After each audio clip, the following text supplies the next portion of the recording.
बिस्मिल्लाहिर्रहमानिर्रहीम, अस्सलामु अलैकुम वरहमतुल्लाहि वबरकातुहू। क्वेश्चन है कि अगर हमने किसी का दिल दुखाया हो और इससे माफ़ी भी मांगे मगर वो माफ़ ना करे तो क्या करना चाहिए? क्या अल्लाह इस मामले माफ़ कर देते हैं?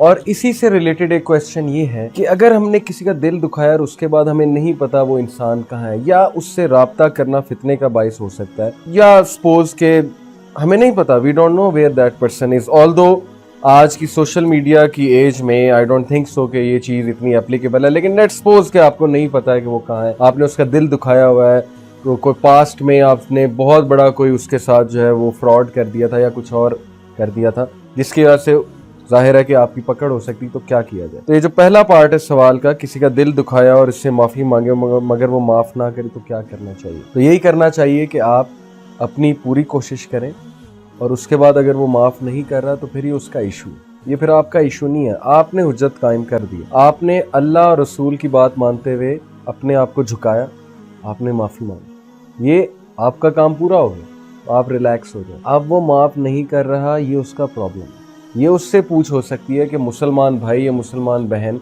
या कोई भी हस्बैंड वाइफ आपस में उनमें कोई नाराज़गी हो जाती है तो उन्होंने माफ़ी आपसे मांगी, आपने क्यों नहीं माफ़? जबकि हस्बैंड वाइफ रिलेशनशिप में तो माफ़ी वो 10 गुना ज़्यादा होनी चाहिए, जबकि हमारे माशरे में उल्टा है।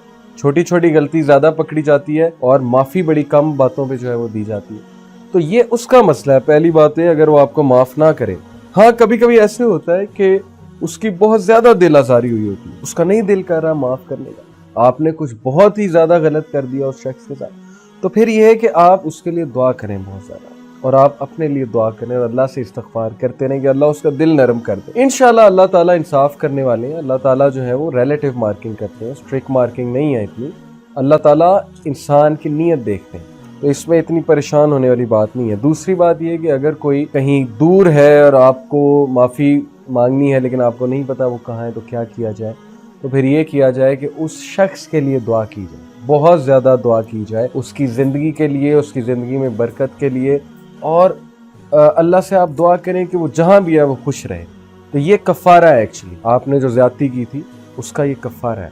अगर वो आपको ना मिले तो माफ़ी मांग लें, ना मिले तो फिर ये इसका एक तरीका है, और आप अल्लाह से इस्तग़फ़ार करें बहुत ज़्यादा। इसी के साथ देखें, मैं जो भी ये वीडियो देख रहा है, मैं सबसे रिक्वेस्ट करता हूँ कि खुदा के लिए एक दूसरे को माफ़ कर दें। अगर किसी से कोई नाराज़गी है, रिश्तेदारों में नाराज़गियाँ हैं, तो माफ़ करने से इंसान खुद बड़ा होता है। माफ़ करने से जो है ना वो कोई नीचा नहीं हो जाता। और ये आप देखेंगे कि यूसुफ अलैहिस्सलाम ने माफ़ किया अपने रिश्तेदारों को, अपने भाइयों को माफ़ किया, और अल्लाह ने क्या दर्जा दिया उन्हें।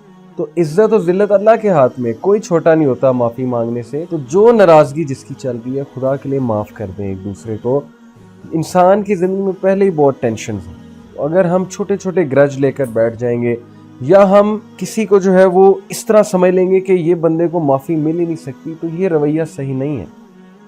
एक और मैं पॉइंट क्लियर कर दूं कि माफ़ करने का ये मतलब नहीं है कि आप उस बंदे के साथ बिल्कुल उसी तरह हो जाए, क्योंकि बहुत से लोग ये पूछते हैं ना कि एक बंदे ने मुझे इतना हर्ट किया है, मैं कैसे उसे माफ़ कर दूं। तो बात ये कि वो माफ़ी से ये मुराद ले रहे हैं कि हम उस बंदे के साथ बहुत घुल मिल जाएं और पहले की तरह हो जाएं। देखें, हदीस ये भी कहती है कि मोमिन एक सुराख से दूसरी बार नहीं डसा जाता। माफ़ करने से मुराद क्या है, मैं आपको बताता हूँ। माफ़ करने से मुराद ये है कि आपके दिल में कोई ग्रज नहीं है, आप कल को उस बंदे को पकड़ेंगे नहीं। लेकिन कुछ लोग को माफ़ तो किया जा सकता है, उनके साथ नहीं रहा जा सकता, ये भी फैक्ट है। तो माफ़ करने का ये मतलब नहीं है कि आप उनके साथ रहना शुरू कर दें। माफ़ करने का मतलब है कि आप नफरत नहीं रखेंगे, आप जो है कोई ग्रज नहीं रखेंगे, आप कल को पकड़ेंगे नहीं, बदवा नहीं करेंगे उस शख्स के लिए। तो अपने दिलों में माफ़ी का जज्बा हमेशा ज़िंदा रखिए। माफ़ करने वाले लोग अल्लाह को बहुत पसंद हैं। एक सहाबी बहुत कम इबादत करते थे, सिर्फ फ़र्ज़ नमाज पढ़ा करते थे, तो सहाबा को नबी ने कहा ये जन्नती है। सहाबा ने उसके साथ दिन गुजारा, उन्होंने देखा है तो कोई ख़ास इबादत नहीं करता, तो उन्होंने कहा कि मैं रात को सोते हुए सबको माफ़ करके सोता हूँ, शायद इसलिए रसूलुल्लाह सल्लल्लाहु अलैहि वसल्लम ने कहा है कि मैं जन्नती। तो इसलिए हमें इस हदीस से सीखना चाहिए, और स्पेशली रिश्तेदारों को हमें माफ़ करना चाहिए। और हस्बैंड एंड वाइफ का रिलेशन बड़ा डेलिकेट है। खुदा के लिए छोटे छोटे मसलों को जो है बड़ा ना बनाएं, एक दूसरे को माफ़ करें। अल्लाह ताला हम सब की ज़िंदगी में बरकत डालेंगे इंशाल्लाह। जज़ाकुमुल्लाह खैर। अस्सलामु अलैकुम वरहमतुल्लाहि वबरकातुहू। दीन की बात फैलाना सदक़े जारिया है। सवाब की नीयत से वीडियो को शेयर जरूर कीजिए। जज़ाकल्लाह।